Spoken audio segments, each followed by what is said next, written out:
So hi అండి, నేను మీ Aryan. Market రేపు ఎలా ఉంటుంది, రేపు ఎలా ఉండబోతుందో కూడా చూద్దాం. ఫస్ట్ థింగ్, ఎఫ్ఐడిఏ డేటాకి వస్తే ఎఫ్ఐఎస్ కంటిన్యూగా సెల్ చేస్తున్నారు, మనం చూసాము. అండ్ ఇది కూడా కంటిన్యూగా సెల్లింగ్ జరుగుతుంది ఈరోజు కూడా.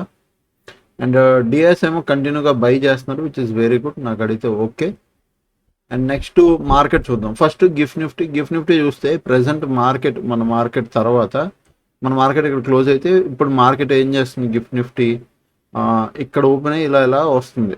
ఈ గిఫ్ట్ నిఫ్టీలో 2 లెవెల్స్, 23,048. బాగా గుర్తుపెట్టుకోండి, 23,048 పైన రేపు మార్కెట్ ఉందా.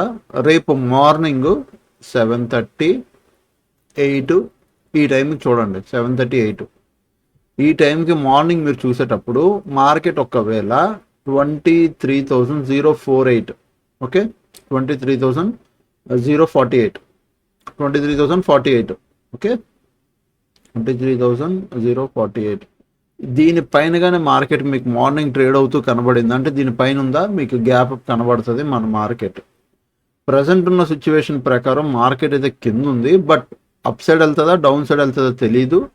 డౌన్ సైడ్ ఒకవేళ 22,610 దీని కిందగానే ట్రేడ్ అయ్యింది అనుకో, దెన్ మీకు గ్యాప్ డౌన్ కనబడుతుంది డెఫినెట్గా.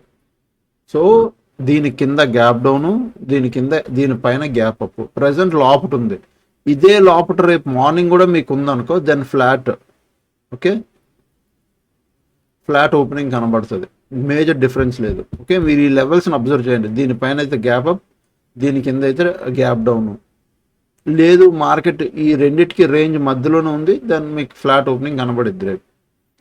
ఇప్పుడు మార్కెట్లోకి వెళ్దాం. రేపు ఒకవేళ ఏమైనా ట్రెండింగ్ మార్కెట్ అవ్విద్దా అంటే, ప్రజెంట్ ఏదైతే న్యూస్ వల్ల మార్కెట్ నిన్నంత పంప్ అయింది, ఈరోజు గ్యాప్ అప్, మార్కెట్ పడి సేమ్ మార్కెట్ గ్యాప్ అప్ అయ్యింది, బట్ అనుకున్నంత పెద్ద గ్యాప్ అప్ అవ్వలేదు. అయ్యింది కానీ నాకు డౌట్ ముందే, అనుకున్నంత పెద్దది అవ్వదని. సో ఇక్కడ అయ్యింది, వచ్చింది సేమ్ ఈ ప్రీవియస్ ఎక్కడైతే ఉందో ఈ లెవెల్లో సపోర్ట్ తీసుకుంది, మంచిగా బయింగ్ మూమెంటం వచ్చింది, మళ్ళీ ఇక్కడ ఆగింది, ఈ మేజర్ సపోర్ట్ దగ్గర ఆగింది.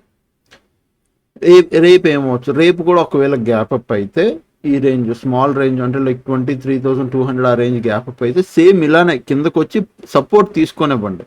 సో గ్యాప్ అప్ అయితే కిందకు వచ్చి ఇక్కడ సపోర్ట్ తీసుకొనివ్వండి, ఎక్కడ డే హై దగ్గర సపోర్ట్ తీసుకొని ఇక్కడ వెళ్ళనివ్వండి.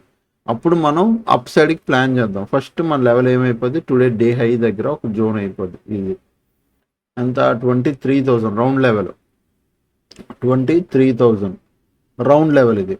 సో గ్యాప్ అప్ ఓపెన్ అయితే ఇక్కడికి వచ్చి సపోర్ట్ తీసుకొని వెళ్ళనివ్వండి, దాన్ని ఇక్కడ అప్ సైడ్కి ప్లాన్ చేద్దాం. ఓకే, గ్యాప్ అప్ ఇడి ఒకవేళ గ్యాప్ అప్ ఇడి మార్కెట్ షార్ప్గా అప్ సైడ్ బ్రేక్ అయిపోతే 23,300 పైన మనం మళ్ళీ అప్ సైడ్కి ప్లాన్ చేద్దాం. ఈ రెండిటి ఇక్కడ అప్ సైడ్ ఫ్లాట్ ఓపెన్ అయ్యి, ఇగో మామూలు గ్యాప్ అప్ ఓపెన్ అయ్యి షార్ప్ అప్ సైడ్ వెళ్ళినా, లేదా గ్యాప్ అప్ ఓపెన్ అయ్యి కింద ఇక్కడ సపోర్ట్ తీసుకొని పైకి వెళ్ళినా మనం అప్ సైడే ప్లాన్ చేద్దాం. Okay, if market gap up open అయ్యి మార్కెట్ ఈ 23,000 లెవెల్ బ్రేక్ అయిపోతే ట్రాప్ అవుతారు. ఇది ట్రాప్ చేస్తుంది, డెఫినెట్గా ట్రాప్ అవుతారు. ఇక్కడ ఒక డౌన్ సైడ్ వచ్చినట్టు వస్తుంది, ట్రాప్ అవుతారు. దెన్ మళ్ళీ మార్కెట్ ఈ లెవెల్లో అయిపోద్ది. నేను మాత్రం ఈ లెవెల్లో అప్ సైడ్కే ప్లాన్ చేస్తా. డౌన్ సైడ్కి బ్రేక్ అయితే ట్రాప్ చేసే ఛాన్సులు ఎక్కువ. సో నేను డౌన్ సైడ్కి ప్లాన్ చేయను. డౌన్ సైడ్కి ఎక్కడ ప్లాన్ చేస్తాను, దీనికి ఇగో ఈ లో కింద కూడా 30 మినిట్స్ క్యాండిల్ ఒక్కటి క్లోజ్ రావాలి. ఎక్కడ, ఈ లో కింద. సో ఈ లో అంటే 22,900, 22,877, బట్ 22,900 అనుకోండి. ఇక్కడ ట్రాప్ అయిపోయే ఛాన్స్ ఉంది. సో ఒకవేళ గ్యాప్ అప్ ఇడి మార్కెట్ కిందకు వస్తే నేను 22,900 కింద 30 మినిట్స్ క్యాండిల్ క్లోజ్ వస్తేనే ఎంట్రీ తీసుకుంటా, లేదా వదిలేస్తా మార్కెట్లో, అది ఇబ్బంది లేదు నాకు. ఓకే, ఇక్కడ gap up, support, up side. So ఇక్కడ ఒక అప్ సైడ్ గ్యాప్ అప్ అయ్యి షార్ప్ అప్ సైడ్ వెళ్తే ఇక్కడ కూడా అప్ సైడే. ఇది 23,300, ఇది 23,000. అదే గ్యాప్ పీడి షార్ప్గా పడితే మాత్రం నేను 22,900 కింద మాత్రం డౌన్ సైడ్ ప్లాన్ చేస్తాను. ఓకే, ఇవి గ్యాప్ అప్ సినారియోస్.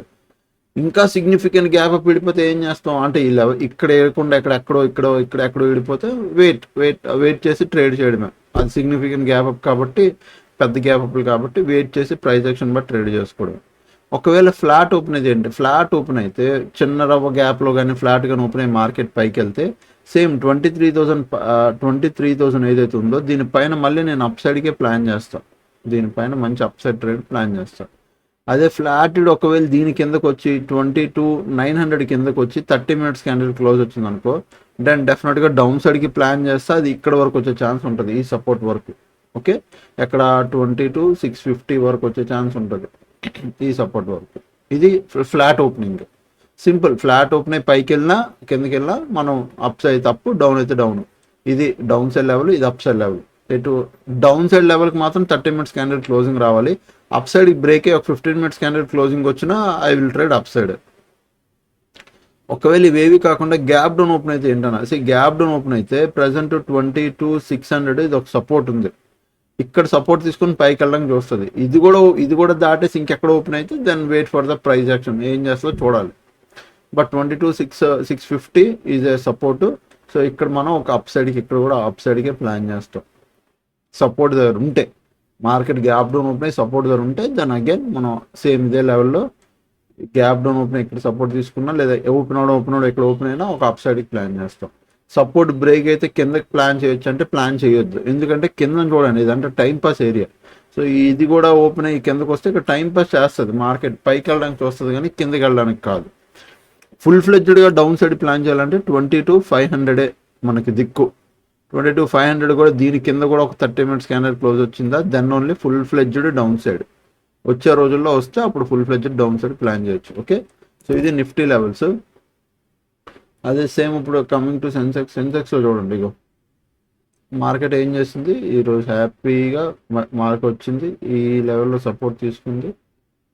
నేను ఒకటి చెప్పాను 30 మినిట్స్లో ఫస్ట్ క్యాండిల్, అది కూడా మీకు చూపిస్తాను ట్రేడ్ అయ్యిందో లేదో, అప్పుడు మీకు క్లారిటీ వస్తుంది ఏం చెప్పానో ఎలా జరిగిందని. ఓకే, ఫస్ట్ సెన్సెక్స్ ఉన్నది లెవెల్ ఇది ఒక సపోర్టు, ఇది ఒక రెసిస్టెన్స్.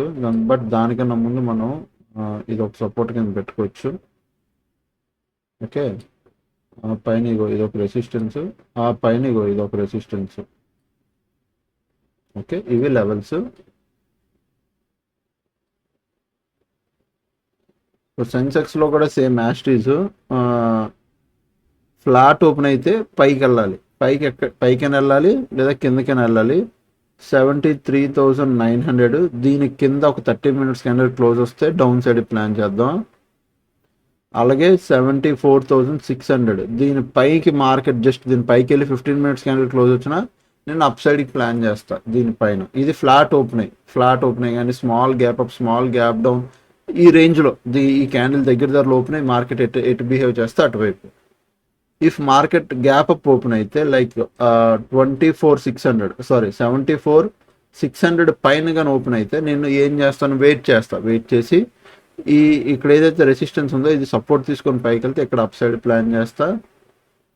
అదే ఒకవేళ ఇది బ్రేకే డైరెక్ట్గా పైకి వెళ్తే దెన్ 75,300 పైన కూడా నేను అప్ సైడ్కి ప్లాన్ చేస్తా. ఓకే, ఇది అప్ సైడ్కి, ఇక్కడ సపోర్ట్ తీసుకొని పైకి వెళ్ళినా అప్ సైడ్కే. ఒకవేళ ఈ లోపలికి వస్తే 74,600 గ్యాప్ అప్ ఇడి మార్కెట్ కిందకు వస్తే ఏంటన్న పరిస్థితి అంటే, గ్యాప్ అప్ ఇడి మార్కెట్ కిందకు వస్తే నేను ట్రేడ్ చేయను, ట్రాప్ అయ్యే ఛాన్స్ ఎక్కువ, ఎందుకంటే బయర్స్ స్ట్రాంగ్గా ఉన్నారు కాబట్టి నేను డౌన్ సైడ్కి ట్రేడ్ ప్లాన్ చేయను, మీరు కూడా చేయొద్దు. ఒకవేళ మార్కెట్ గ్యాప్ డౌన్ ఓపెన్ అయితే ఇక్కడ 73,500 ఈ రేంజ్లో గ్యాప్ డౌన్ ఓపెన్ అయితే వెయిట్ చేస్తాను. ఫస్ట్ ఇక్కడ రెసిస్టెన్స్ తీసుకుని కిందకి వస్తుందా, దీని లోపలికి వెళ్తుందా. దీని లోపలికి వెళ్ళింది అనుకో, ఏది 73,900 ఈ zone. So gap down open అయ్యి 73,900 ఇలా బ్రేక్ చేసి లోపలికి వెళ్తే నేను అప్ సైడ్కి ప్లాన్ చేస్తాను. బ్రేక్ అయ్యి వెళ్తే దీని పైకి వెళ్తే బ్రేక్ అయ్యి వెళ్ళి 15 మినిట్స్ క్యాండిల్ క్లోజింగ్ రావాలి, అప్పుడే అప్ సైడ్కి. అదే ఇక్కడ రెసిస్టెన్స్ తీసుకుని కింద పడితే మాత్రం నేను ఏ ఇంట్రెస్ట్ చూపించను, నాకు డౌన్ సైడ్కి ఇంట్రెస్ట్ లేదు. ఇప్పుడున్న సినారోకి ఈ మార్కెట్ కండిషన్కి న్యూస్ ఉన్నదానికి డౌన్ సైడ్కి ఇంట్రెస్ట్ లేదు. ఓకే, అంతే. పెద్దగా ఇంకా సిగ్నిఫికెంట్ గ్యాప్ డౌన్ ఓపెన్ అయిపోతే ఏంటన్న పరిస్థితి అంటే వదిలేయండి, ఏం చేయొద్దు. మార్కెట్ అప్పుడు సరిగ్గా లేనట్టే, మార్కెట్ న్యూస్కి రియాక్ట్ అవుతుంది ఇష్టసారంగా, ప్రాపర్ వాల్యూ ఉండదు, అప్పుడు మీరు ఏం చేయొద్దు కూడా, వదిలేసేయండి. ఓకే, కమింగ్ టు బిట్కాయిన్ చాలా మంది అడుగుతున్నారు. బిట్కాయిన్ ప్రజెంట్ మీకు 15 మినిట్స్ టైం ఫ్రేమ్ కనబడుతుంది.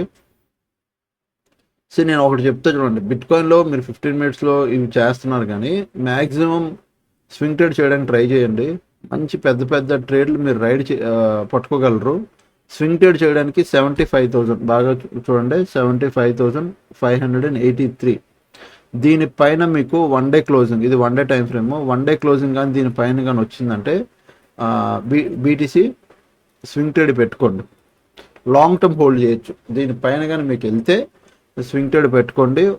ఒక చిన్న నార్మల్ 0.01 0.02 అట్లా బీటీసీ కొన్ని వదిలేయండి. లాంగ్ టర్మ్కి మరీ లాంగ్ టర్మ్ అంటే మరీ లాంగ్ టర్మ్ అట్లే, బట్ మళ్ళీ ఆల్ టైమ్ హై అంటే 1,20,000 1,30,000 కూడా దాటి వెళ్ళిపోయే ఛాన్సులు ఉంటాయి. బట్ ప్రజెంట్ అయితే నేను 75,583 పెట్టుకున్నా. ఇఫ్ మార్కెట్ ఒకవేళ ఇంకా పడింది అనుకో, ఇఫ్ ఫర్ సపోజ్ ఇంకా పడింది, ఇంకా పడి 60,000 దగ్గరకు 50,000 దగ్గరకు వచ్చిందంటే మరీ మంచిది. అది మరీ డిప్పులు అంటే మరీ తక్కువ డిప్పులు దొరుకుతున్నట్టు డెఫినెట్గా బిట్ కాయిన్ మళ్ళీ మీరు 50,000 60,000 ఇన్వెస్ట్మెంట్ చేస్తే రేపు పొద్దున అది 1,30,000 1,40,000 అయ్యిద్ది. సో అప్పుడు అంటే మీరు ఒక 10,000 పెడితే రేపు పొద్దునకి మీకు అది డెఫినెట్గా డబ్బులు ఇస్తుంది, ఒక 2 లక్షలు 3 లక్షలు ఇస్తుంది. కాకపోతే ఇప్పుడు కాదు బిట్ కాయిన్. నేను స్వింగ్ ట్రేడ్ ప్లాన్ చేస్తున్నాను, 1 డేలోనే ప్లాన్ చేస్తున్నాను. లాంగ్ టర్మ్కి 1 అవర్లో కూడా మంచి స్వింగ్ ట్రేడ్లు ప్లాన్ చేస్తున్నాను. మంచి స్వింగ్ ట్రేడ్ ఇలాంటి మంచి ట్రేడ్లు మొత్తం రైడ్ చేయడానికి ప్లాన్ చేస్తున్నా. ఓకే, ప్రాపర్ ప్రజెంట్ అయితే నా కండిషన్ ఇప్పుడు ఈ లెవెల్ ఉంది, ఈ లెవెల్ పైన నాకు ప్రాపర్ క్లోజింగ్ వస్తే ఐ విల్ ప్లాన్ అప్ సైడ్కి ఒక మంచి స్వింగ్ ట్రేడ్ ప్లాన్ చేద్దాం. నేను వెయిటింగ్ ఈ లెవెల్ పైన. ఓకే, అదనమాట. ప్రజెంట్ 15 మినిట్స్లో కూడా మీరు చూస్తే మార్కెట్ ఏమవుతుందో ఒక కన్సోలిడేట్ అవుతూ మార్కెట్ ఇట్లా పడుతుంది, విచ్ ఈస్ వెరీ గుడ్. మరే కానీ పర్లేదు. ఓకేనా, సో ఈ లెవెల్ చూడండి, ఈ లెవెల్లో మంచి సపోర్ట్ తీసేసుకుంది బిట్ కాయిన్ ఈ లెవెల్ దగ్గర. ఇక్కడ ఈ జోన్లో 70,096 నుంచి 70,019 1 2 3 టైమ్స్ సపోర్ట్ తీసుకుంది. మళ్ళీ ఇక్కడ ఒక సపోర్ట్ తీసుకుంటుంది, మళ్ళీ ఇక్కడ నుంచి ఒక బౌన్స్ అవుద్ది. సో ఇక్కడ ఈ లెవెల్లో ఒక బయింగ్ మీరు ప్లాన్ చేసుకోవచ్చు 15 మినిట్స్ టైం ఫ్రేమ్లో. ఒకవేళ మీరు ఎవరైనా చూస్తే ఇప్పుడు ఇది ఇక్కడ ఈ లెవెల్ ధర ఇక్కడ నుంచి ఇక్కడ వరకు ఈ రేంజ్ వరకు 900 జస్ట్ ఒక 250 పాయింట్స్ ఇట్లా స్టాప్ లాస్ పెట్టుకొని 900 పాయింట్స్ టార్గెట్ పెట్టుకొని ఇట్లా మీరు ప్లాన్ చేసుకోవచ్చు. వన్స్ ఇక్కడ రివర్సల్ మీకు దొరికితే, ఇట్లా రివర్సల్ క్యాండిల్ కానీ ఇది స్ట్రాంగ్ గ్రీన్ క్యాండిల్ కానీ ఇక్కడ క్లోజ్ అయితే అప్పుడు మీరు అప్ సైడ్ ప్లాన్ చేయండి. Okay, done. ఇది నిఫ్టీ 50 అండ్ బిట్ కాయిన్ కూడా. అండ్ నెక్స్ట్ ఈరోజు టెలిగ్రామ్లో నేను నిఫ్టీ 50లో ట్రేడ్ చేయలేదండి ఈరోజు పెద్దగా. ఎందుకు చేయలేదు అంటే మార్నింగ్ మార్కెట్ ఓపెన్ అయింది, మార్కెట్ షార్ప్గా పడింది. I'm waiting. ఇది నేనేమనుకున్నానంటే మార్కెట్ ఈ రేంజ్కి వచ్చి ఇక్కడ హాల్ట్ అయిపోద్ది కదా, మళ్ళీ నిన్నట్లాగే సేమ్ నిన్న ఎలా రిపీట్ చేసిందో. బట్ ఇంకొక మైండ్లో ఇంకొకటి కూడా ఉండాలి, ఎందుకంటే గిఫ్ట్ నిఫ్టీ ఎంత పాజిటివ్ అయిందో మన మార్కెట్ ఆ లెవెల్కి వెళ్ళలేదు కదా, సో బౌన్స్ అవ్వాలని కూడా చూసా. సెకండ్ హాఫ్ నేను 12 ఆ టైం అప్పటి వరకు చూసా. 12 తర్వాత నేను క్లోజ్ చేసాను. తర్వాత ఇది మార్కెట్ హై టైంకి వెళ్ళి క్లోజ్ ఇచ్చింది. ఓకే, నో ప్రాబ్లం, పెద్ద విషయం ఏం కాదు. అందుకే టెలిగ్రామ్లో కూడా ఏం అప్డేట్ చేయలేదు, నేను ట్రేడ్ చేయలేదు, అబ్జర్వ్ చేశాను ఈరోజు, అందుకే అప్డేట్ కూడా చేయలేదు. ఓకే, సో రేపు ఒక ట్రెండింగ్ మార్కెట్ వచ్చే ఛాన్స్ కూడా ఉంటుంది, మీరు అబ్జర్వ్ చేయండి. ఓకేనా. అండ్ నెక్స్ట్ April 3rd నుంచి అడ్వాన్స్ లెవెల్ హెడ్జింగ్ బ్యాచ్ మొదలవుతుంది. ఆల్రెడీ చెప్తూనే ఉన్నాను నేను, సీట్స్ చాలా తక్కువ మందిని తీసుకుంటున్నాను, ఆల్రెడీ బుకింగ్ అయిపోతున్నాయి April 3rd నుంచి. సో ఎవరైనా జాయిన్ అవ్వాలంటే అడ్వాన్స్ లెవెల్ హెడ్జింగ్ బ్యాచ్ 7001456759 ఈ నెంబర్కి మీరు మెసేజ్ చేస్తే నేను డీటెయిల్స్ పంపిస్తాను, మీకు నచ్చితే మీరు జాయిన్ అవ్వండి. ఓకేనా, సో అదనమాట. ఇంకా ఛానల్కి ఎవరైనా ఫస్ట్ టైం వస్తే దయచేసి వెళ్ళి సబ్స్క్రైబ్ చేసుకోండి, అప్పుడు వీడియోస్ చూస్తుండే చేస్తుండే. Thanks for watching, love you all, by by, take care.